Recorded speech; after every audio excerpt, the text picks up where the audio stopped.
আল্লাহ পাক বলছেন, এই পৃথিবীতে যত গাছপালা আছে কেটে যদি কলম বানিয়ে দাও, সমুদ্র মহাসমুদ্রের সমস্ত পানিগুলা যদি কালি বানিয়ে দাও, লিখতে যদি শুরু করে দাও, মা নাফিদাত কালিমাতুল্লাহ, আল্লাহর কালাম ব্যাখ্যা করে শেষ করা যাবে না। তো এই কোরআন আমরা সামনে নিয়েছি। দেখেন, কোরআনের অনেকগুলো বৈশিষ্ট্য আছে। প্রথম, কোরআনের বৈশিষ্ট্য হলো এই কোরআনের ইবারতে কোনো ভুল নাই। আলহামদুলিল্লাহ পড়েন। কোরআনের ইবারতে কি নাই?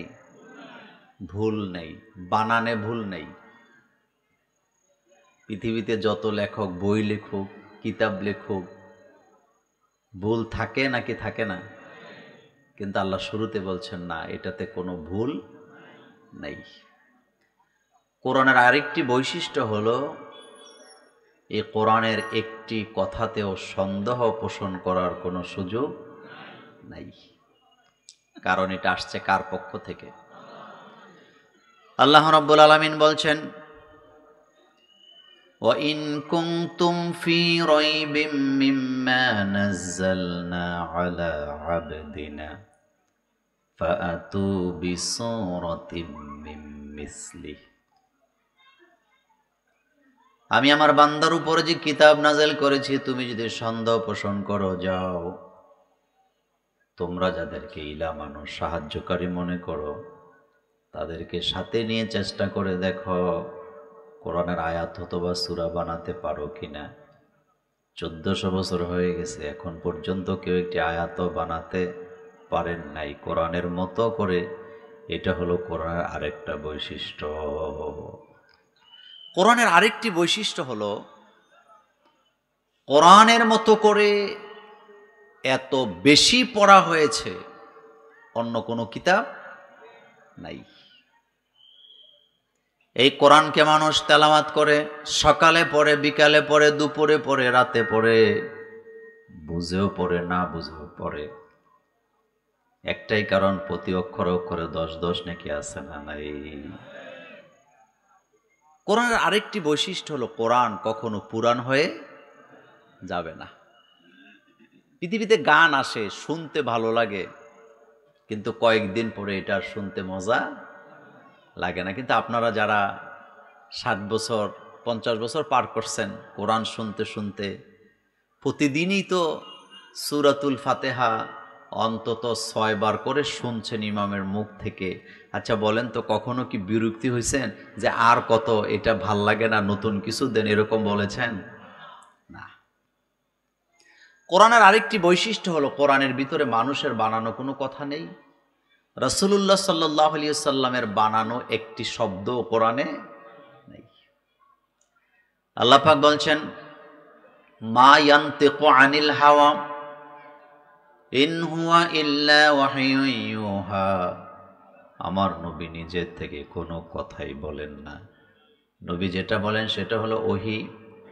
একজন কবি এই আয়াতের উপরে কবিতা রচনা করেছেন, মোহাম্মদ হারগিজ না গুফতা তা না গুফতা জিবরাইল, মোহাম্মদ হারগিজ না গুফতা তা না গুফতা জিবরাইল, জিবরাইল হারগিজ না গুফতা তা না গুফতা রব্বুল জলিল। মুহাম্মদ সাল্লাল্লাহু আলাইহি ওয়াসাল্লাম কথা বলেন না ততক্ষণ, গুফতগু করেন না ততক্ষণ, জিবরাইল আমিন বলেন না যতক্ষণ, আর জিবরাইল গুফতগু করেন না ততক্ষণ, আল্লাহ জিবরাইলকে বলতে বলেন না যতক্ষণ। তার মানে আল্লাহর কথাই রাসূলের কথা, দুই কথার মধ্যে কোনো পার্থক্য নেই।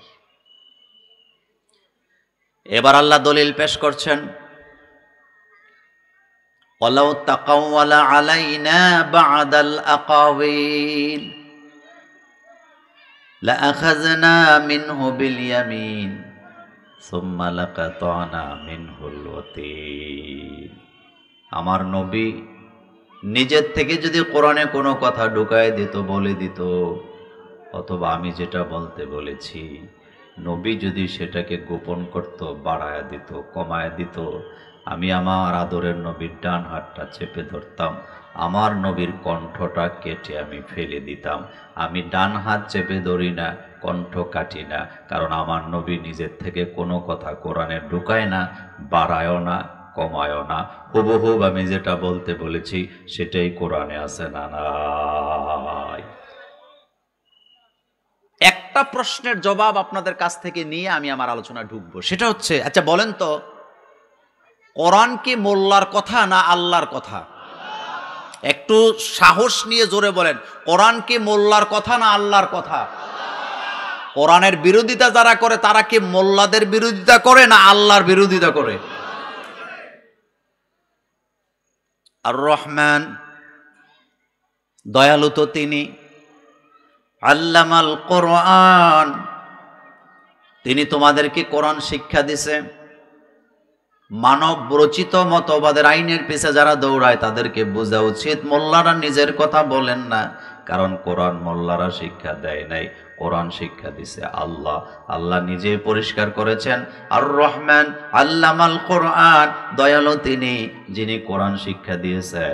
এই কোরআনের বিরোধিতা যারা করে তারা আল্লাহ দ্রোহী, খোদাদ্রোহী, এতে কোনো সন্দেহ নাই। এ ব্যাপারে কথা শেষ। তাহলে কোরআন কে পাঠিয়েছেন? হুদাল্লিন নাস, মানুষের হেদায়েতের জন্য। কোরআন কিন্তু শুধু মুসলমানের জন্য আসে নাই, এটা ভুল। কোরআন আসছে সমগ্র পৃথিবীর মানবতার মুক্তির জন্য, হেদায়েতের রাস্তা হিসাবে কোরআনকে নাযিল করেছেন কে? তা আজকে আমরা যে আয়াত নিয়ে আলোচনা আমাকে দেওয়া হয়েছে সেটি হচ্ছে সূরাতুত তাওবার 24 নম্বর আয়াত। বলেন তো কোন সূরা?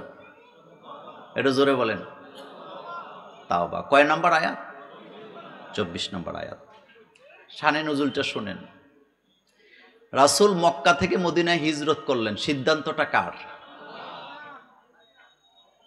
অনেকে মনে করে রাসূল বোধহয়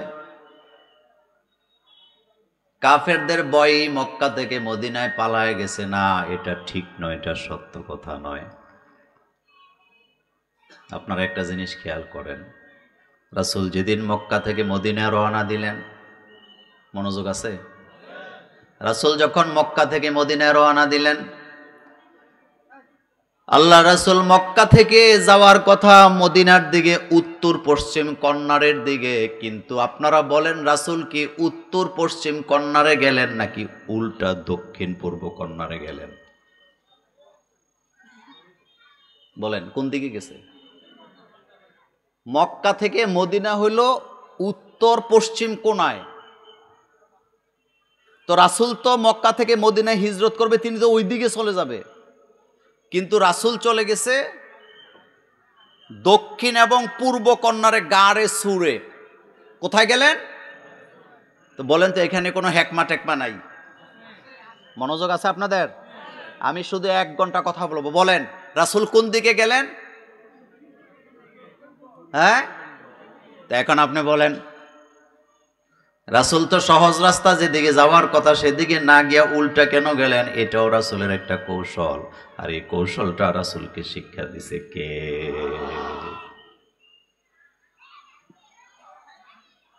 ইসলামের ভিতরেও কৌশল আছে। ইসলামী আন্দোলন সফলতা অর্জন করার জন্য বিভিন্ন ধরনের কৌশল অর্জন করা লাগে। আমরা কখনো নামে বেনামে, কখনো পরিচয় দেই, কখনো দেই নাই, কিন্তু আমাদের অন্তরের ভিতরে ইসলামী আন্দোলন আছে না নাই?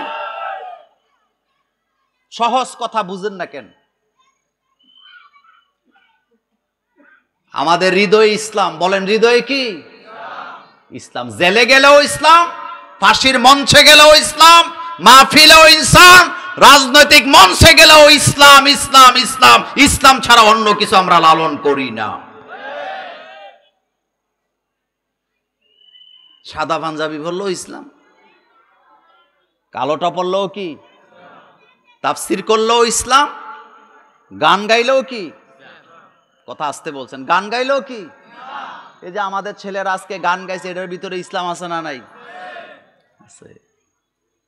আমাদের গান, আমাদের বক্তব্য, আমাদের সংস্কৃতি, আমাদের উক্তি, আমাদের স্লোগান, সব জায়গায়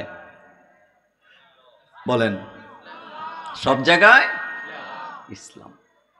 গারে সুরে চলে গেছে রাসূল, সাথে আবু বকর সিদ্দিক রাদিয়াল্লাহু তাআলা আনহু। 2.5 মাইল উঁচু পাহাড়, সেখানে আমি নিজে গিয়েছি কয়েকবার।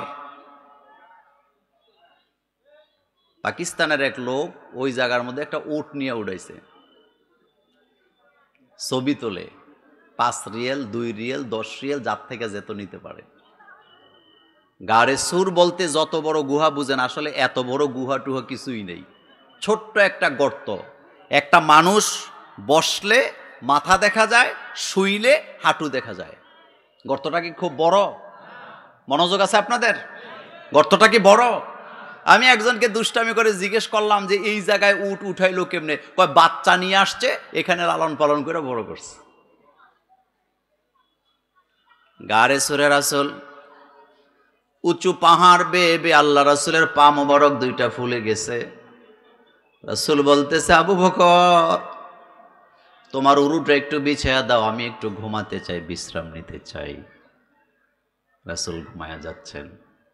মক্কা থেকে বিদায় নিয়ে আসছেন, কাবাগর থেকে বিদায় নিছে। কাবার দেয়ালে ধরে রাসূল বলতেছিলে, কাবা তোর সন্তানেরা আমাকে তোর কাছে থাকতে দেয় নাই, আমি মদিনায় চলে যাচ্ছি, কথা দিলাম অতি দ্রুত আমি আবার তোমার কাছে ফেরত আসব। রাসূল ঘুমাচ্ছেন, আবু বকর সিদ্দিক কাঁদতেছে বসে বসে। বাড়িঘর ছেড়ে হিজরতের উদ্দেশ্যে রওনা দিছে। হঠাৎ চোখের পানি বিশ্বনবীর গা মোবারক স্পর্শ করলেন। চোখের পানি ঠান্ডা হয় না, গরম হয়। রাসূলের ঘুম ভাঙছে। রাসূল বললেন, আবু বকর হিজরত করে চলে যাচ্ছ নিজের বাড়িঘর ছেড়ে, কান্দো কেন? ছেলের কথা, মেয়ের কথা, বিবির কথা, পরিবারের কথা মনে পড়ল নাকি? আবু বকর সিদ্দিক বলতেছে, হুজুর আল্লাহর জাতের কসম করে বলি, যেদিন থেকে ঈমান এনেছি আমি আমার জীবনের চাইতে, আব্বা আম্মার চাইতে, ছেলে মেয়ের চাইতে, স্ত্রীর চাইতে আপনাকে বেশি ভালোবাসি। তাহলে কাঁদো কেন? আবু বকর সিদ্দিকের কথা শুনে, আবু বকর রাসূলের কথা শুনে আবু বকর বললেন, হুজুর আমি নিজের জন্য কাঁদি না, এটা তো ছোট্ট একটা গুহা, বসলে পরে মাথা দেখা যায়, শুইলে পরে হাঁটুগুলা উপরের থেকে দেখা যায়। কাফেররা আসবে, আক্রমণ করবে আপনাকে, তারা মেরে ফেলবে, এই কষ্টে আমি কান্না করি। আল্লাহর নবী বললেন, লা তাহজান ইন্নাল্লাহা মাআনা, ও দোস্ত চিন্তার কোনো কারণ নাই, আল্লাহ তো আমাদের সাথে আছে। লা তাখাব বলেন নাই, বলছেন লা তাহজান, ও বন্ধু চিন্তাই করো না, আল্লাহ তো আমাদের সাথে আছে। আমাদের সাথে আল্লাহ আছে না নাই? এখনো বোধহয় টের পান নাই, আছে যে, এখনো বোধহয় টের পান নাই। যা চান নাই তার চেয়ে অনেক বেশি কিছু আল্লাহ আপনাকে দিয়েছে।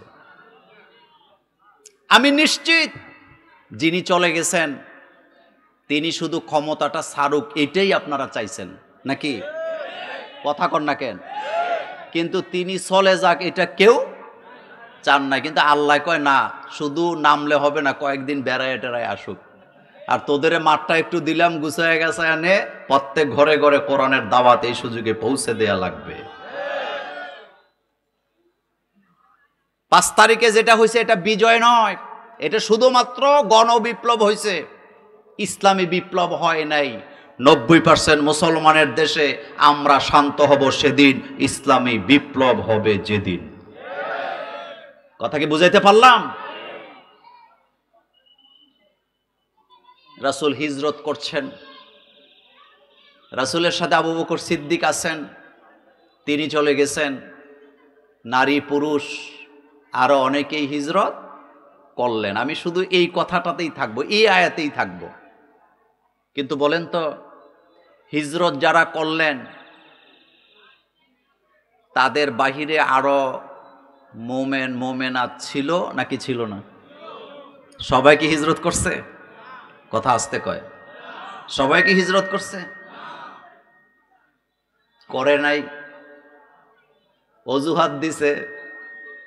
এই অজুহাতগুলি কি কি দিছে, কোন কোন কারণে যারা হিজরত করেন নাই তাদের কারণগুলা এই আয়াতের ভিতরে কিয়ামত পর্যন্ত আমাদেরকে জানায় দিয়া সতর্ক করছে, ইসলামী আন্দোলনের কথা বললে, ঘর থেকে বের হওয়ার কথা বললে, জানমাল দেওয়ার কথা বললে তারাও এই ধরনের অজুহাত দেখায়।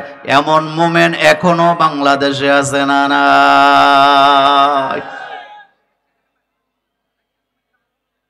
সূরা তাওবার কত নম্বর আয়াত? যারা হিজরত করে চলে গেছে তারা হলো মুহাজির, যারা মদিনায় ছিলেন তারা হলো আনসার।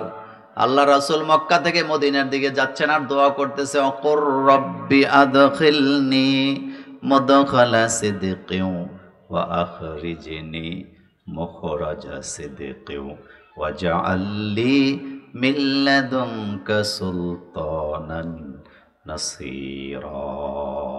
আমার দেশে আমরা যখন বিপদে পড়ি দোয়া ইউনুস পড়ি, আল্লাহ আমারে বাঁচান। আর আল্লাহ রাসূল মক্কা থেকে মদিনায় যাচ্ছেন হিজরত করে বিপদের সময়। আল্লাহ রাসূল বলতেছে, আল্লাহ আপনি আমারে সুলতানে নাসির দান করেন, আমাকে ক্ষমতাটা দেন, আমাকে নির্বাহী ক্ষমতাটা দেন, নির্বাহী আদেশটা আমার হাতে দেন, আমি যাতে করে সমস্ত মানুষকে সঠিক রাস্তায় আনতে পারি। এই দোয়ার দ্বারা প্রমাণ হয় মানুষগুলাকে সঠিক পথে আনা যাবে না ততক্ষণ, কোরআনের আইন কায়েম হবে না যতক্ষণ। হিজরত করে রাসূল চলে গেলেন, কিন্তু একদল হিজরত করে নাই। এবার একটি গুরুত্বপূর্ণ হাদিস শুনেন। 3টি জায়গায় শয়তান দাঁড়িয়ে থাকে। কয়টা জায়গা? আচ্ছা বলেন তো, মিনাতে আপনারা যারা গেছেন শয়তান কয়টা? কথা কর না যে, কয়টা? একটা বড় শয়তান, একটা মাজ্জা শয়তান, আর একটা ছোট শয়তান। আল্লাহ রাসূল বলেন, এই 3টা শয়তান তোমাদের 3 জায়গায় মোড়ে মোড়ে দাঁড়ায় থাকে তোমাদেরকে ধোঁকা দেওয়ার জন্য। 1 নাম্বার, তোমরা যখন ইসলামের পথে আসতে চাও অথবা ইসলাম গ্রহণ করতে চাও, শয়তান তোমাদেরকে ধোঁকা দিয়া বোঝায় ইসলামের মতো কঠিন আর কিছু নাই, যেই ধর্মে আসো, যেই জায়গায় আসো, এটাই তোমার জন্য সবচেয়ে সহজ, এটাই তোমার জন্য স্বাধীনতা। এটা বলে বলে ইসলাম থেকে শয়তান মানুষকে দূরে সরায়া দেয়। এই শয়তানের কারিগরির মানার মতো লোক আমার সমাজে আছে না? নাই। 3টা জায়গায় শয়তান বাধা দেয়। বলেন কয়টা? 1 নম্বরে যারা ইসলামী আন্দোলন করতে চায় অথবা ইসলাম গ্রহণ করতে চায়, শয়তান তাদেরকে ধোঁকা দেয়, ইসলামের পথে যাইও না, লাভ নাই, টাকা দিতে দিতে শেষ হয়ে যাবে। 2 নাম্বার বাধা, যদি হিজরত করতে চায়, কি করতে চায়, শয়তান বাধা দেয়, ওয়াসওয়াসা দেয়, হিজরত কইরা মা ছাড়া, বাপ ছাড়া, ছেলে মেয়ে ছাড়া, সম্পদ ছাড়া, দোকানপাট ছাড়া কেমনে থাকবা, দরকার নাই হিজরত করার। এটা কয় নাম্বার? আর 3 নাম্বার হলো যখন বলা হয় জিহাদের জন্য প্রস্তুতি নাও, শয়তান কয় তোর মাথা খারাপ, তুই মরে যাবি, তোর বাচ্চাগুলো দেখবো কে?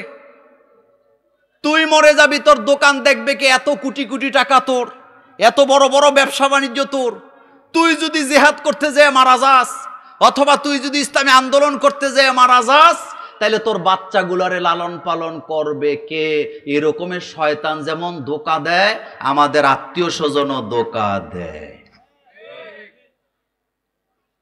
এ কথাগুলা কি মোল্লার না আল্লাহর? তাহলে শয়তান কয় জায়গায় বাধা দেয়? 1 নাম্বার ইসলাম মানতে গেলে বা ইসলাম গ্রহণ করলে, 2 নাম্বার হিজরত করতে গেলে, আর 3 নাম্বার জিহাদ করতে গেলে। এই 3 জায়গার শয়তানকে আমরা কি তালাক দিতে পারবো? না, বলে না, জোরে বলেন। তালাক দিতে পারবেন ইনশাআল্লাহ। যেন আমাদেরকে তৌফিক দান করেন, আমরা বলি আমিন। তো কোন কোন কারণে, তার কারণ দেখায় তারা হিজরতে যায় নাই, এই কথাগুলোই এই আয়াতে আমাদেরকে বলেছেন কে? আচ্ছা একটু আয়াতের দিকে দেখেন। আল্লাহ পাক বলছেন, কুল, হে নবী আপনি বলেন, ইনকানা আবাউকুম ওয়া আবনাউকুম ওয়া ইখওয়ানুকুম ওয়া আজওয়াজুকুম। এতটুকু আগে বলি, এরপরে বাকিটা বলবো। এবার খেয়াল করেন, আল্লাহ পাক বলেন, নবী আপনি বলেন, তারা তো ওই ভয়ে আছে, ওই মহব্বতে আছে, তাদের ছেলে মেয়ে, তাদের আব্বা আম্মা অথবা তাদের স্ত্রীগণের মহব্বত দেখায়া দেখায়া তাদেরকে ছেড়ে কিভাবে তারা হিজরত করবে, এই চিন্তা চেতনা থেকে তারা হিজরত করেন নাই। কিন্তু আল্লাহ শেষে যায় বললেন, তাদেরকে জানায়া দেন আমার গজবের অপেক্ষা করার জন্য, কারণ তারা যেই জিনিসের মহব্বতে হিজরত করতে চায় না, আমার গজব যখন আসবে এই জিনিসগুলা তাদেরকে আমার গজব থেকে রক্ষা করতে পারবে না। আমার গজব এতটাই ভয়ানক, এই বলে সতর্ক করছেন কে?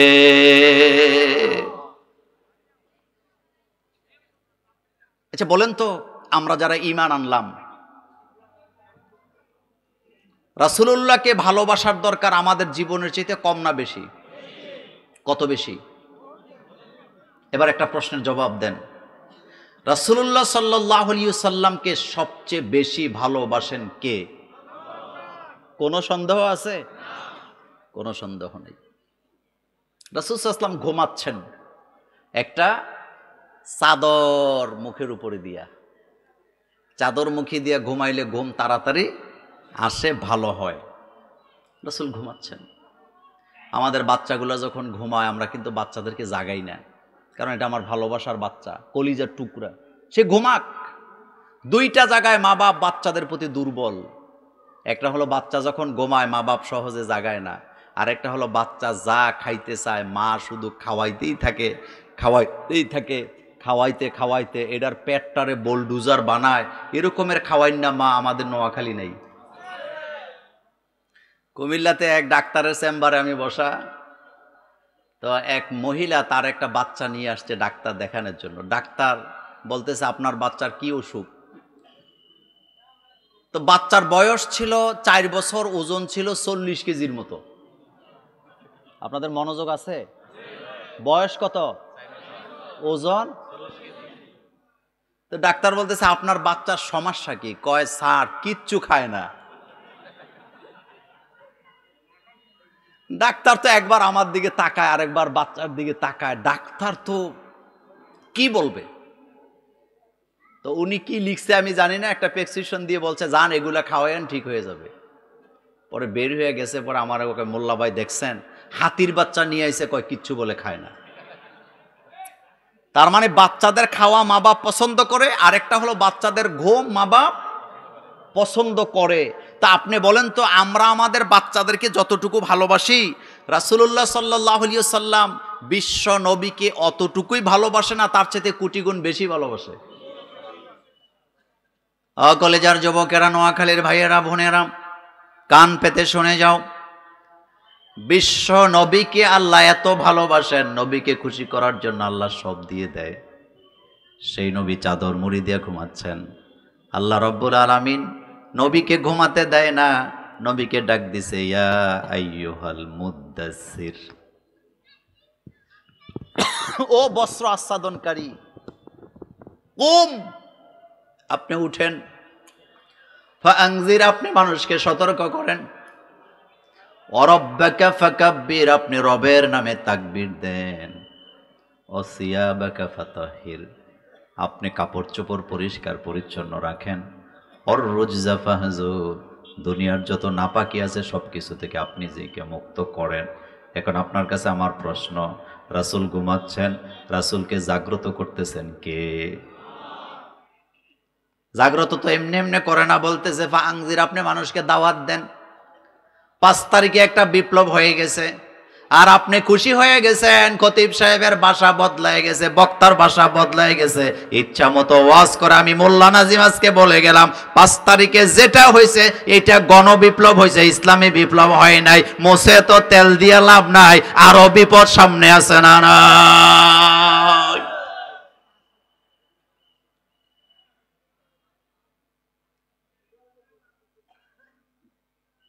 ইসলামী বিপ্লব হইলে ফারুকের মতো একটা নাট্যকারকে দৈরাই না আমাদের নেতা বানানো হতো না। একজন নাট্যকারকে নেতা বানায়া আবু সাইদের রক্তের সাথে বেঈমানি করা হয়েছে কি হয় নাই? এত লাফাইতেছেন, আপনার রাষ্ট্রের ভিতরে কয়জন মোল্লা আছে? একজন ছাড়া আর নাই। আর আপনি মনে খুশি, আরে পাইলে কিচ্ছু পান নাই আপনি এখনো। হ্যাঁ, আপনি একটা সুযোগ পাইছেন, আগে দাওয়াতি কাজ করতে পারেন নাই, এখন দাওয়াতি কাজের সুযোগ পাইছেন, সুযোগকে হাতছাড়া করা যাবে না। ইনশাআল্লাহ প্রত্যেকটা ঘরে ঘরে আল্লাহর কোরআনের দাওয়াত আমরা পৌঁছে দিতে চাই। রাজি আছেন? রাজি আছেন? কিন্তু আপনার তো সময় নাই, আমার তো সময় নাই। কেন? কারণ আমার অনেক কাজ, আমার ফ্যামিলি গুছাইতে হবে, আমার ব্যবসা বাণিজ্য গুছাতে হবে। অজুহাত একটাই, অজুহাত আল্লাহ রাব্বুল আলামিন বলছেন, ও নবী আপনি আপনার রবের নামে তাকবীর দেন। এখন আপনাদের কাছে জানতে চাই তাকবীর দিতে হয় কার নামে? আরো জোরে বলেন। গত 15টা বছর আল্লাহর নামে ঠিক মতো তাকবীরও মাহফিলে দেওয়া যায় নাই। আজকের মাহফিল থেকে একটা তাকবীর দেওয়া দরকার আছে না? না, দেখি তো আপনাদের শক্তি। বলেন নারায়ে তাকবীর। মন মতো হইছে? মন মতো হইছে? বলেন নারায়ে তাকবীর, লিল্লাহে তাকবীর। দিন ইসলাম। এই তাকবীর কে শিখাইছেন? ও রব্বাকা ফাকাব্বির। হে নবী আপনি রবের নামে তাকবীর দেন। তাহলে দাওয়াতি কাজ, বলেন কি কাজ? আমার কলেজের ভাইরা এবার আয়াতের দিকে নজর দেন। আল্লাহ রাব্বুল আলামিন স্পষ্ট করে বলছেন, কুল ইন কানা আবাউকুম ওয়া আবনাউকুম ওয়া ইখওয়ানুকুম ওয়া আজওয়াজুকুম। হে নবী আপনি তাদেরকে বলে দেন, তাদের প্রিয় যদি হয়ে থাকে তাদের আব্বা, তাদের সন্তান, তাদের মেয়েরা, তাদের বোনেরা, তাদের ভাইয়েরা, তাদের স্ত্রীরা, তাদের সন্তানেরা, তাহলে তাদের ব্যাপারে আল্লাহর পক্ষ থেকে কঠোর সিদ্ধান্ত আছে না নাই? লাঞ্ছনা বঞ্চনা পাওয়ার সম্ভাবনা আছে না নাই? এই জন্য সুযোগ কখনো হাতছাড়া করা যাবে না। যদি হিজরতের ডাক আসে, জেহাদের ডাক আসে, কাঁধে কাঁধ মিলাইয়া আল্লাহর জমিনে আল্লাহর দিন কায়েমের জন্য জেহাদে শামিল হতে রাজি আছি না নাই? রাসূল কারীম সাল্লাল্লাহু আলাইহি ওয়াসাল্লামের হাদিস, লা ইউমিনু আহাদুকুম হাত্তা আকুনা আহাব্বা ইলাইহি মিন ওয়ালিদিহি ওয়া ওয়ালাদিহি ওয়ান নাসি আজমাইন। তোমাদের মধ্যে কেউ মুমিন হতে পারবে না ততক্ষণ নিজের মা বাবা ছেলে। চালাক কম না বেশি? আবু জাহেল কিন্তু চালাক নেতা। হেতে আবু সুফিয়ান রে বলতেছে, মুহাম্মদ সাল্লাল্লাহু আলাইহি ওয়াসাল্লামের সাথে যে চুক্তি করা হবে, আমি যদি মদিনাতে চুক্তি করতে যাই তাহলে মদিনার লোক আর মক্কার লোক তো এক না, মদিনার লোকের আমারে ঠ্যাঙ্গাবে। সুতরাং আবু সুফিয়ান তুই যা, কারণ তোর মেয়েও হিজরত করে মক্কা থেকে মদিনা চলে গেছে। আবু সুফিয়ান কয় ঠিকই কইছ, ঠিক আছে আমি যাই, আমার মেয়ে তো সেখানে আছে। আবু সুফিয়ান মক্কা থেকে মদিনায় গেছে চুক্তি করার জন্য। মেয়ের ঘরে আগে ঢুকছে, ঢুকে দেখে মেয়ের ঘরে একটা খেজুর পাতার পাটি ছাড়া কিছুই নেই। মনোযোগ আছে? মক্কা থেকে যারা মদিনায় গেছিল টাকে টাকে মাল লয়ে গেছিল, খাট পালং নিয়ে গেছে, হান্ডি পাতিল নিয়ে গেছে, কোনো গাট্টি বস্কা নিয়ে গেছে? খালি হাত। কি হাত? কিন্তু মদিনার লোকেরা কলিজা কেটে তাদেরকে দিয়ে দিচ্ছে। বুখারী মুসলিমের হাদিসগুলো পড়ে দেখেন। সাহাবা এসে বলতেছে, ভাইরে আমার তো 2টা বিবি, তোর তো একটাও নাই। আমি 2 বিবিরে তোর সামনে হাজির করলাম, তুই পছন্দ কর কোনটা তোর কাছে পছন্দ হয়, আমি তালাক দেব, তুই ইদ্যত পালন করে আমার স্ত্রীকে তুই বিয়ে কর। পারবেন এটা বলতে? সাহস নাই। দোকান দিয়ে দিছে, দোকান দিয়ে দিলাম। রাসূলুল্লাহ সাল্লাল্লাহু আলাইহি ওয়াসাল্লামকে যায় বলতেছে, হুজুর আপনার মক্কা থেকে যে সমস্ত সাহাবারা আসছে, আমার তো দোকান 2টা, আমার এক ভাইকে আমি একটা দোকান দিয়ে দিতে চাই। স্ত্রী দিয়ে দেয় তালাক দিয়ে, দোকান দিয়ে দেয়, বাসস্থান দিয়ে দেয়। এটার নাম ভ্রাতৃত্ব, এটার নাম ভ্রাতৃত্ব, এটার নাম ইকরামুল মুসলিমিন। একজনের টাকা আরেকজনে চুরি করে খাওয়ার নাম ইকরামুল মুসলিমিন হতে পারে না। আবু সুফিয়ান নিয়ে গেছে, উম্মে হাবিবার ঘরে ঢুকে দেখে একটা খেজুর পাতার পাটি ছাড়া কিছু নাই। দেখে বলতেছে, মারে সোনার চামচ মুখে নিয়ে তোর জন্ম, মুহাম্মদ সাল্লাল্লাহু আলাইহি ওয়াসাল্লামের কাছে আসলে কিছুই তো পাস নাই। মেয়ের চোখ বড় বড় করে বলতেছে, বাবা মক্কা থেকে মদিনায় আসছো চুক্তি করার জন্য, খবরদার বিশ্ব নবীর বিরুদ্ধে একটা শব্দ শুনতে চাই না। আমার নবীর বিরুদ্ধে কথা বললে আমি ভুলে যাব তুমি আমার বাবা, আমি ভুলে যাব তুমি যে আমার বাবা। মুহাম্মদ সাল্লাল্লাহু আলাইহি ওয়াসাল্লামের বিরুদ্ধে, আল্লাহ আল্লাহ রাসূলের বিরুদ্ধে কোনো কথা বরদাস্ত করা হবে না। আবু সুফিয়ান বলতেছে, মারে তুই কি আমাকে বসতে দিবি না? কিচ্ছুই বলে না। কেন বলে না? কারণ যেই খেজুর পাতার পাটি সেখানে বিছানো ছিল, এই জায়গায় তাশরিফ নেন মুহাম্মাদুর রাসূলুল্লাহ সাল্লাল্লাহু আলাইহি ওয়াসাল্লাম। উম্মে হাবিবার মাথায় চিন্তা, বিশ্ব নবীর খেজুর পাতার পাটি কোনো কাফেরের জন্য দেওয়া যায় না। এটা যদি আমার আব্বা হয় তবুও দেওয়া যায় না, কারণ আমি আমার বাপের চাইতে, আমার জীবনের চাইতে আমার রাসূলুল্লাহকে বেশি ভালোবাসি। আবু সুফিয়ান মনে মনে ভাবছে, মেয়েটা রাগ করে আছে, আমি নিজেই যেয়ে বসি পাটের মধ্যে। আবু সুফিয়ান হেঁটে হেঁটে যাচ্ছেন, চাটাইতে বসবেন। উম্মে হাবিবা দৌড় দিছে, দৌড়াইয়া যাইয়া খেজুর পাতার পাটিটা টান মেরে উঠাইয়া বুকের সাথে লাগাইয়া চিৎকার দিয়ে বলতেছেন, এই খেজুর পাতার পাটি সাধারণ পাটি না, এই পাটিতে বসেন, বিশ্রাম নেন বিশ্বনবী মুহাম্মদ। হতে পারো তুমি আমার বাবা, কিন্তু একজন কাফেরের জন্য বিশ্বনবীর চাটাই ছাড়তে পারি না। আল্লাহু আকবার। উম্মে হাবিবা খেজুর পাতার চাটাই ছাড়ে না বিশ্বনবীর চাটাই বলে একজন কাফেরের জন্য, আর আমি মুসলমানের সন্তান হয়ে নেতৃত্বটা কাফেরের হাতে উঠাইয়া দেই। বিশ্বনবীকে নেতা মানতে পারি নাই, আমি কপাল পোড়া মুসলমান, আমি কখনো ভালো মুসলমান হতে পারি না। রাসূলুল্লাহকে নেতা মানতে রাজি আছেন? আসতে কইছেন। রাসূলুল্লাহ কি আমাদের জন্য নেতা হওয়ার জন্য যথেষ্ট নয়? হযরত ওমরের বর্ণনায় হাদিস আসছে,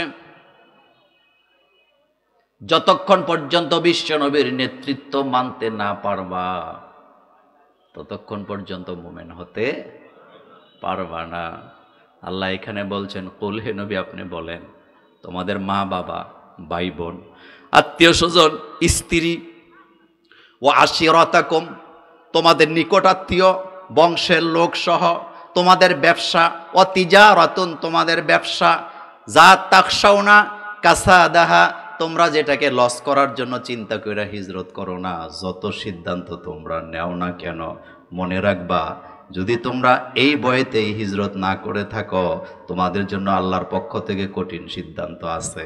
আপনি ইসলামী আন্দোলনের সময় দেন না, আপনি কোরআনের জন্য আপনার হাতে সময় নাই, আপনি ইসলামের জন্য সময় নাই, আমি মোল্লা নাজিম আপনাকে লিখিত দিয়ে গেলাম, আপনি এগুলা করে 1 সেকেন্ড হায়াত বাড়াতে পারবেন না। আল্লাহ যদ্দুর দিছে ওই জায়গায় বিদায় নেওয়া লাগবে, বরং তখনই চলে যেতে হবে, খালি হাতে যাওয়া লাগবে। সুতরাং আমাকে এখনই সতর্ক হওয়ার দরকার আছে না? আমি মোল্লা নাজিম ইসলামী আন্দোলন না করলেও ইসলামী আন্দোলনের কিচ্ছু যায় আসে না। 15 বছর, কয় বছর আমারে দেখছে, সালামও দেয় নাই। ওনার পিছে মাগরিবের নামাজ পড়ছি, বসে আছে কথা বলার জন্য। পেছনের দিকে তাকায়া যখন দেখছে মোল্লা নাজিম বসে আছে, হয়তো কোনো কথা বলবে, উনি এবার তাহাজ্জুদ পড়া শুরু করছে। কথা কি শুনতেছেন? কি পড়তেছে? তাহাজ্জুদ। মানে আমার সাথে কথা বলবে না। তো গত কয়েকদিন আগে কুমিল্লা ইসলামী ব্যাংকের প্রোগ্রামে যখন গেছি, আরেকজনকে ধইরা কয় মোল্লা ভাইয়ের সাথে একটু কথা বলাই দেন। তা আসছে, হাসি দিয়ে বলছি, ভাইজান মাশাআল্লাহ, অন্তত 15 বছর পরে তো একবার মুসাফা করছেন। কুমিল্লার এক মসজিদে আসরের নামাজ পড়ছি।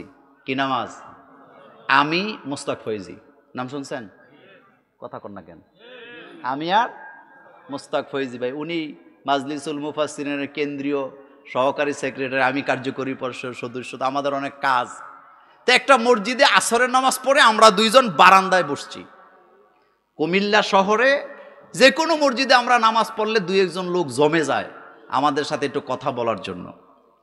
তো বারান্দায় আমরা, আমি আর মুস্তাক ফৈজি ভাই বসছি, কথা বলতেছি। এমন সময় মুয়াজ্জিন সাহেব আসছে। আয়সা বলতেছে, হুজুর আপনারা দুইজন যদি এখানে বসে কথা বলেন আমার চাকরিটা চলে যাবে। মনোযোগ আছে আপনাদের? কি চলে যাবে?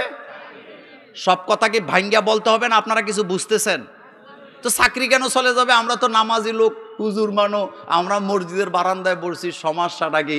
হুজুর তখন বলতেছে হাসি দিয়া, আমি আপনাদেরকে ভালোবাসি, কিন্তু সমস্যাটা হলো কমিটির লোক যদি দেহে মনে করবো আমি আপনাদেরই লোক। কুমিল্লা চান্দিনা মডেল মসজিদের ইমাম, কথা বুঝতেছেন? ও খতিব নিয়োগ করা হয়েছে। হওয়ার পরে মোল্লা নাজিমের সাথে ফেসবুকে ছবি পাওয়া গেছে। এই ছবি টিউনুকে দেওয়া হয়েছে। বলা হয়েছে, দেখছেন স্যার কারে বানাইছেন? মডেল মসজিদের খতিব। তো মোল্লা নাজিমের সাথে ছবি। সর্বনাশ, তারে তো রাখা যাবে না। চান্দিনার তখনকার টিউনু ছিল একজন হিন্দু ভদ্রলোক, আমি চিনি না, নামও মনে নাই। উনি ইমাম সাহেবরে ডাকাইছে, খতিবকে ডাকাইছে। ডাকায়া বলতেছে, আপনি কোন দল করেন? খতিব সাহেব বলছে, স্যার আমি তো কোনো দল করি না। তো মোল্লা নাজিমের লগে ছবি কেন? আচ্ছা আপনাদের কাছে জানতে চাই, কারোর সাথে ছবি থাকা কি অপরাধ? কথা আসতে বলেন, কেন অপরাধ? আচ্ছা, এখন হুজুর কয় এটা কি? কয় যে দেখেন আপনার ছবি। তো ইমাম সাহেব সহজ সরল মানুষ বলছে, স্যার কুমিল্লার প্রোগ্রামে একটাতে গেছিলাম, আলেমদের প্রোগ্রাম, সবাই লাইন ধরে ছবি তুলছে, আমিও তুলছি, কিন্তু বুঝা তুলি নেই। আমি বুঝা তুলি নেই। কয় না, হবে না। পরে যাক, উনি আবার আরেকটা দলিল দিছে, কিভাবে কি দেখাইছে, দেখানোর পরে ওনার চাকরিটা এখনো কি আছে। আচ্ছা আপনি বলেন তো, আপনি এমন মসজিদ কেন বানাইছেন যে সেই মসজিদের খতিব যদি কোনো বক্তার সাথে, আলেমের সাথে ছবি তোলে, তার যদি চাকরি চলে যাওয়া লাগে, তাহলে এটা কি আপনি মসজিদ বানাইছেন না নিজের জন্য কোনো একটা কিছু বানাইছেন?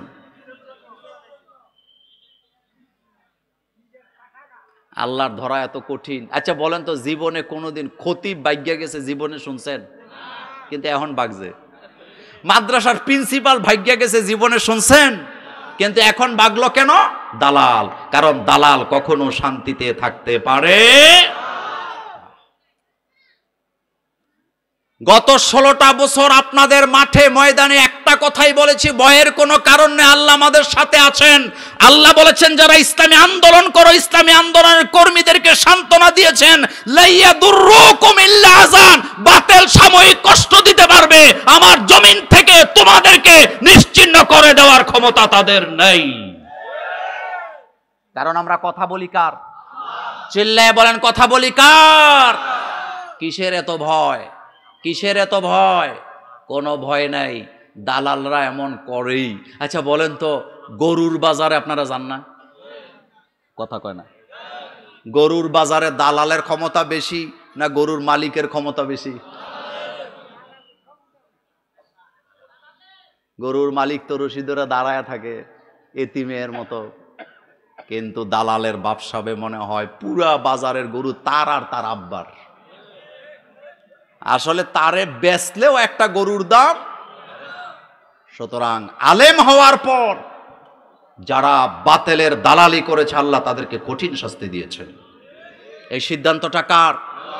যে মেম্বরে দাঁড়ায় বিশ্বনবী রাষ্ট্র চালিয়েছেন, সেই মেম্বরে দাঁড়িয়ে যখন বাতিলের দালালি করা হয়েছে, আল্লাহ জমিনে লাঞ্ছনা বঞ্চনা দিয়ে তাদেরকে সরায় দিয়েছেন। এ ওয়াদা কার? এ ওয়াদা কার? আল্লাহ রাব্বুল আলামিন বলছেন, আলহাকুমুত তাকাসুর হাত্তা যুরতুমুল মাকাবির। কি হলো তোমাদের? প্রাচুর্যের পিছে, সম্পদের পেছনে, ব্যবসার পেছনে, বাণিজ্যের পেছনে, মালের পেছনে, সম্মানের পেছনে দৌড়াইতে থাকো ততক্ষণ মৃত্যু চলে আসে না। যতক্ষণ না কবরে চলে যাও, এই সবের প্রতিযোগিতা আমাদের হৃদয়ের ভিতরে আছে না? কি হবে? এই টাকা পয়সা, জান মাল কিছু নিয়ে কি কবরে যাওয়া যাবে?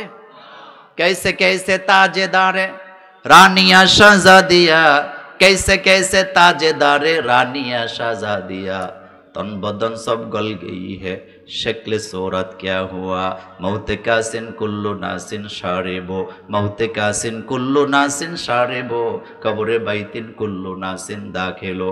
कवि के सुंदर करे बोलছেন कैसे कैसे ताजेदारे रानिया शाहजादिया तन बदन सब गल गई है शक्ल सूरत क्या हुई। এই পৃথিবীতে কত সুন্দরী রমণী নারীরা ছিল, কত রানীরা ছিল, ওই রানীদেরকে অলংকার সহ তাদেরকে দাফন করা হয়েছে কবরে। মাটিটা করে দেখো একটা হাড্ডিও খুঁজে পাওয়া যাবে না। মৌতে কাসিন কুল্লু নাসিন শারেবো মৌতে কাসিন কুল্লু নাসিন শারেবো কবরে বাইতিন কুল্লু নাসিন দাখিলো। মৌত এমন একটা শরবতের নাম যেটা পান করা ছাড়া বিরত থাকা যাবে না, সবাইকে বাধ্যতামূলক মৌত নামক শরবতটাকে পান করা লাগবে। কবরে বাইতিন কুল্লু নাসিন দাখিলো, কবর এমন একটা ঘর সেখানে যাওয়াই লাগবে, ওই জায়গায় যাওয়া ছাড়া কোনো নিস্তার নেই। কবরে যাওয়া লাগবে কি লাগবে না? মিনহা খলাকনাকুম, পড়েন মিনহা খলাকনাকুম ওয়া ফিহা নুঈদুকুম ওয়া মিনহা নুখরিজুকুম তারাতান উখরা। আমাদের কলিজার ভিতরে ছেলেমেয়ের মহব্বত আছে না নাই? ওয়াসওয়াসা দেয়, হক কথা বললেন না।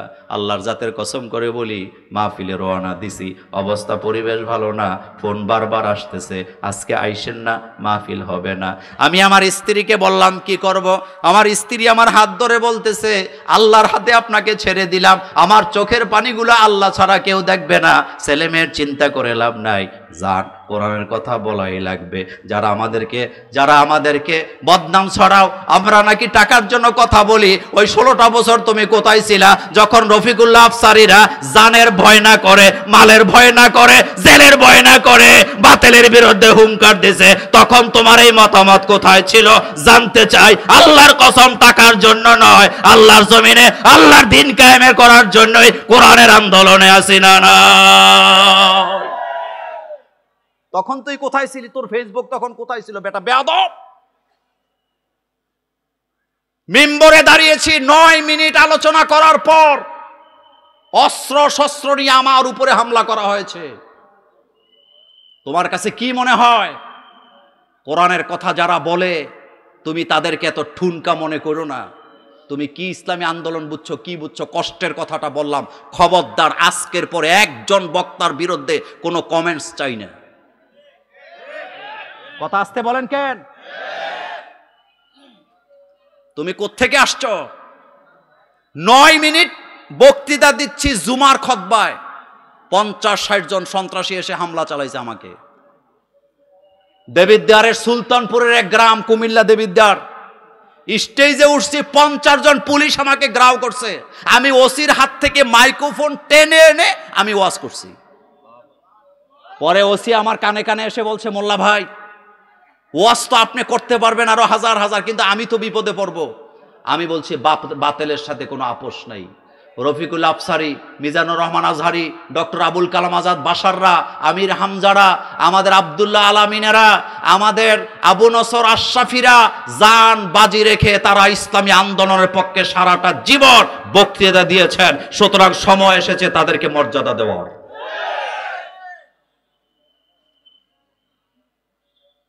ইসলামী আন্দোলনকে যেদিন নিষিদ্ধ করা হয়েছিল বাংলাদেশে, তার পরের দিন জুমায় খতিবরাই প্রতিবাদ করেছিলেন, এবং আমার এখনো মনে আছে, সেই ভিডিও এখনো ছড়ায় আছে।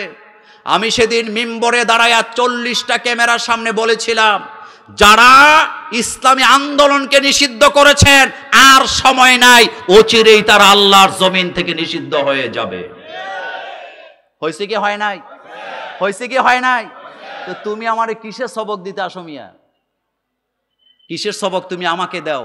তোমার লজ্জা লাগে না? তুমি বক্তাদের বিরুদ্ধে কমেন্টস করো, লেখো। বাংলাদেশের একজন বক্তা কোরআনের মাহফিল করে একটা ফ্যাক্টরি দেয় নাই, হয় মাদ্রাসা দিছে নতুবা মসজিদ দিছে। আমি কি কথা বুঝাইতে পারলাম? বলেন তো কোন বক্তা একটা ফ্যাক্টরি করছে? যে কোনো আলেম হোক, কাউমি আলেম হোক, সরকারি আলেম হোক, যে কোনো আলেম হোক, আপনি একটা নাম বলেন যে অমুক বক্তার একটা ফ্যাক্টরি আছে। বাংলাদেশ থেকে 94 বিলিয়ন ডলার চুরি হয়ে চলে গেছে বিদেশে। কোথায় তোমার মতামত?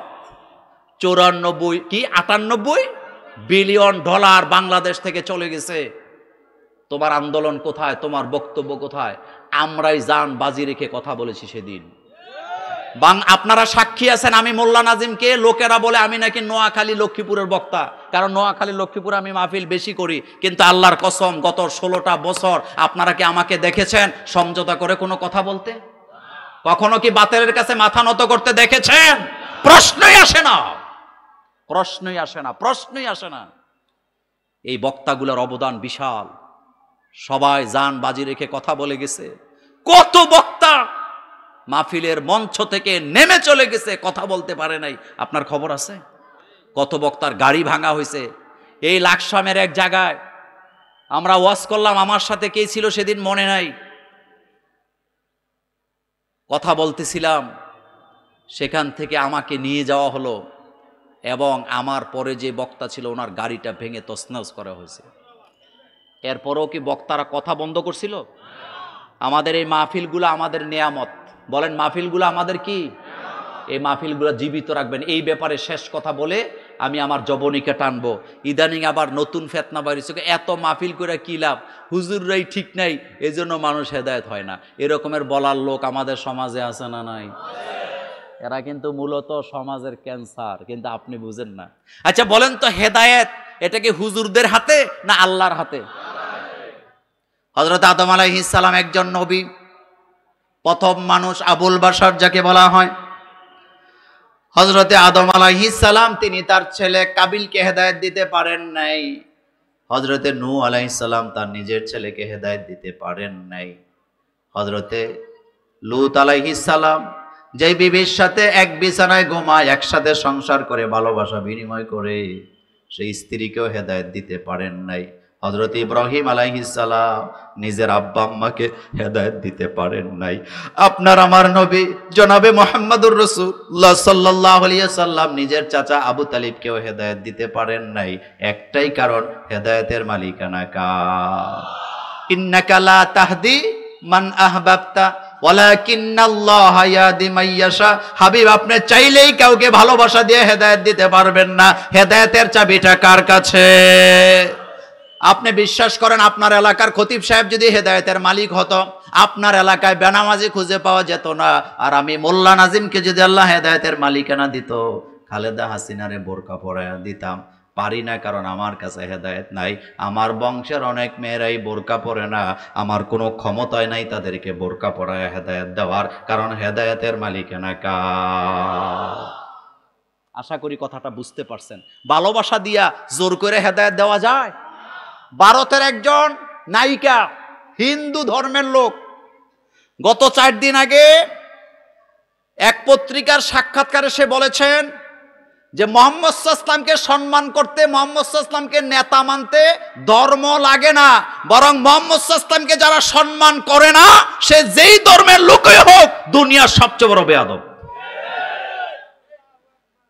কথা বুঝেন না এখনো? ভারতের বলিউডের হিন্দু নায়িকা বলতেছে মুহাম্মদ সাল্লাল্লাহু আলাইহি ওয়াসাল্লামকে সম্মান করতে কি লাগে না? ধর্ম লাগে না, কারণ তিনি সম্মান পাওয়ার যোগ্য। তাকে নেতা মানতে ধর্ম লাগে না, তিনি নেতা হওয়ার যোগ্য। সুতরাং মুহাম্মদ সাল্লাল্লাহু আলাইহি ওয়াসাল্লামকে যারা সম্মান করে না, তারা হলো পৃথিবীর সবচেয়ে বড় বেয়াদব। ভারতের এক নায়িকা কারিশমা কাপুর বোম্বে এয়ারপোর্টে ধরা পড়ছে বোরকা সহ। কথাকে বুঝো যুবকেরা, কি সহ? সাংবাদিকেরা একে চিন্না ফালাইছে, আইসা ধরছে, কয় আপনি বোরকা পরছেন কেন? হাসি দিয়া বলছে, কেন পরছি বুঝো? কারণ আমরা সেলিব্রিটি, যেদিকে যাই পোলাপাইনে ধাক্কা ধাক্কি করে আসে সেলফি তুলতে। 10 জন দেহরক্ষী আমার নিরাপত্তা দিতে পারে না, কিন্তু একটা বোরকা আমার নিরাপত্তার জন্য যথেষ্ট। কারণ এটা যখন আমি পড়ি, আমাকে কেউ আর খুঁজে সুবহানাল্লাহ বাড়ির যেয়ে কই না। তাহলে এখানে ইসলাম আসলে লাভ না লস? সকলে নিরাপত্তা পাবে কি পাবে না? জান মাল সময় ইসলামের জন্য দিতে রাজি আছি না নাই? এই কথাটা আল্লাহ এখানে বলেছেন, তোমরা যেগুলাকে ভালোবাসা নিয়ে ডুবে আছো, যদি আল্লাহর পক্ষ থেকে গজব আসে, এই জিনিসগুলা তোমাকে বাঁচাতে। আমার মৃত্যু যেদিন আসবে আমার ছেলে মেয়ে আমাকে বাঁচাতে পারবে না, আমার টাকা আমার দোকান আমাকে বাঁচাতে পারবে না। আপনাদের মনে আছে করোনা ভাইরাসের সময় এসালম গ্রুপের তো টাকার কোনো অভাব ছিল না। আইসিইউতে রাখা হয়েছে তাদের এক পরিবারের 6 জন 7 জনকে, অক্সিজেনের মাস্ক নিয়ে টানাটানি করছে।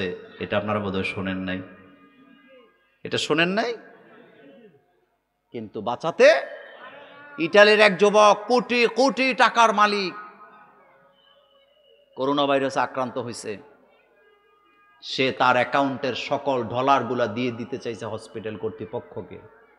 হাসপাতালের ডাক্তার বলেছেন আমি নিজেই তো বাঁচি কিনা সন্দেহ, টাকা দিয়া জীবন পাওয়া যায় না। সুতরাং বাড়ির মহব্বত, বাড়ির মহব্বত, তারপরে কি বলে সম্পদের মহব্বত, স্ত্রীর মহব্বত আমাকে যেন দিনের পথ থেকে দূরে সরিয়ে রাখতে না পারে।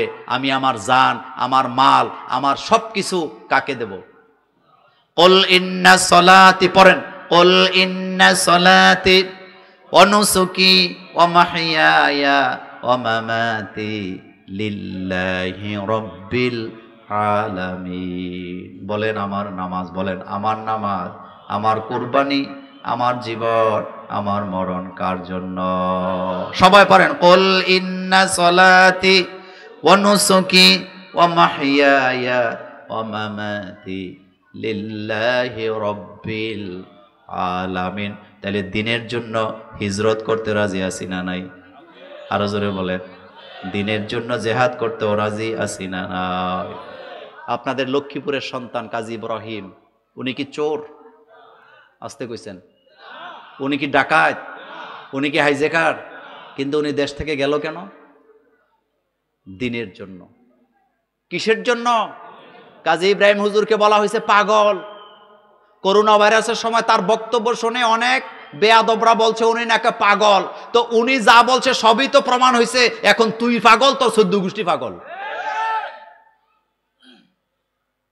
আজহারির চাইতে ভদ্র। আচ্ছা, আমরা না হয় ধমকা ধমকি করি ওয়াজের ময়দানে, আমি না হয় ধমকায় কথা বলি, আমি না হয় নর্মাল কথা বলতে পারি না, সব মানুষ তো আর এক রকমের কথা বলে না। আচ্ছা, আজহারির চাইতে ভদ্র বক্তা বাংলাদেশে আর আছে? আসতে কইছেন। তো হ্যাঁ, দেশে থাকতে পারলো না কেন? হ্যাঁ, কিসের কারণ? কারণ একটাই, কারণ একটাই, কারণ একটাই। কারণ কয়টা?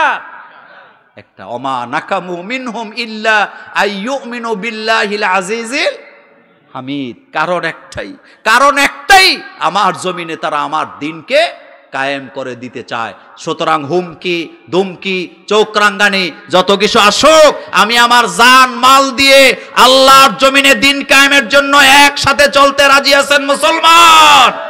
2 হাত উঁচু করে আমার আল্লাহকে দেখায় দেন। আরো জোরে আল্লাহু আকবার। আল্লাহ যেন আমাদেরকে কবুল করেন, আমরা বলি আমিন। আরো জোরে বলি আমিন। আমার মাহফিল অনেক দূরে, আমার নাইম আমাকে ছাড়তে রাজি নাই, বলছে হুজুর আপনি মাগরিবের পরে একটু আলোচনা করে দিয়ে যাবেন। আপনারা কি আমার কথা রাগ করছেন? কষ্ট পাইছেন? আল্লাহ যেন আমাদেরকে একসাথে কাঁধে কাঁধ মিলিয়ে দিনের জন্য জেহাদের পথে যেন চলতে পারি, আমরা যেন আল্লাহর জমিনে আল্লাহর দিন কায়েমে একসাথে চলতে পারি জান এবং মাল দিয়ে। আল্লাহ আমাদের সকলকে কবুল করুক। আবারও দেখা হবে অন্য কোনো দিন, অন্য কোনো আয়াত, অন্য কোনো বিষয় নিয়ে। সে পর্যন্ত আল্লাহ পাক আমাদের সকলকে ভালো রাখুক, নিরাপদে রাখুক। আসসালামু আলাইকুম ওয়া রাহমাতুল্লাহি ওয়া বারাকাতুহু।